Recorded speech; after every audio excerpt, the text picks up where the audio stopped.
সরকার উদ্যোগ নিলে 6 মাসের মধ্যেই জাতীয় নির্বাচন করা সম্ভব বলে মন্তব্য করেছেন বিএনপির স্থায়ী কমিটির সদস্য ডক্টর আব্দুল মঈন খান।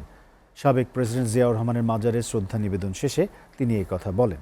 এদিকে আরেক কর্মসূচিতে দলের যুগ্ম মহাসচিব রুহুল কবির রিজভী বলেছেন, জেনেটিক বা বংশগত কারণেই ব্রিটেনের মন্ত্রী হয়েও শেখ হাসিনার ভাগ্নি টিউলিপ দুর্নীতি ছাড়তে পারেননি। বিস্তারিত আব্দুল আহাদের প্রতিবেদনে। রাজধানীর কৃষিবিদ ইনস্টিটিউশন বাংলাদেশ কেআইবিতে এক আলোচনা সভায় প্রধান অতিথি হিসেবে উপস্থিত ছিলেন বিএনপির সিনিয়র যুগ্ম মহাসচিব অ্যাডভোকেট রুহুল কবির রিজভী।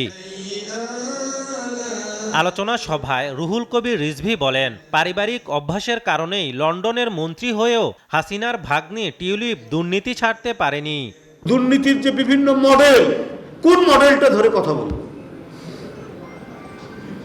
তার ভাগনা ভাগ্নি, ছেলে মেয়ে, কোনটা ধরে কথা বলবো?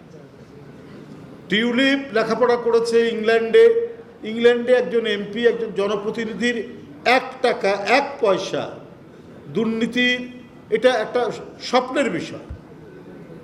কিন্তু তার জিন হচ্ছে বাংলাদেশের শেখ পরিবারের।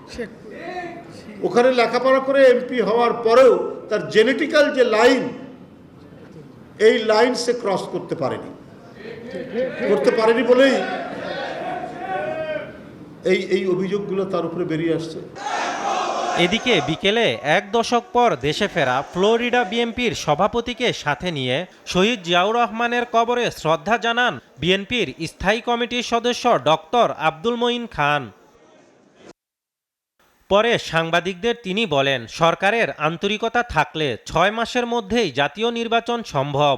জাস্টিস শাহাবুদ্দিন তিনি মাত্র 90 দিনের ভিতরে তিনি একটি সুষ্ঠু নিরপেক্ষ নির্বাচন করে জনগণের অধিকার জনগণের কাছে ফিরিয়ে দিয়েছিলেন এবং সেই কারণে এই দেশের মানুষ তাকে শ্রদ্ধা করে এবং শ্রদ্ধা করেছে। এবং দেখুন, আজকে আপনি যে প্রশ্নটি করলেন, 6 মাস তো দীর্ঘ সময়, 6 মাস ইতিমধ্যে অতিক্রান্ত হয়েছে, তাহলে মোট 12 মাস সময় হচ্ছে। 3 মাসের মধ্যে 90 দিনের ভিতরে যদি একটি সুষ্ঠু নিরপেক্ষ নির্বাচন করা সম্ভব হয়ে থাকে, যে নির্বাচনটি ছিল বাংলাদেশের 53 বছরের ইতিহাসে সম্ভবত সর্বশ্রেষ্ঠ নির্বাচন, তাহলে আজকে কেন আগামী 6 মাসের মধ্যে নির্বাচন করা সম্ভব হবে না? আপনারা সেই প্রশ্নের উত্তর আমাকে দিন। মঈন খান আরও বলেন, মানুষের প্রত্যাশা অনেক, কিন্তু সরকারের মূল কাজ গণতন্ত্রের দিকে হাঁটা। ওই দিনের ভিতরে তিনি একটি সুষ্ঠু নিরপেক্ষ। আব্দুল আহাদ, এসটিভি, ঢাকা।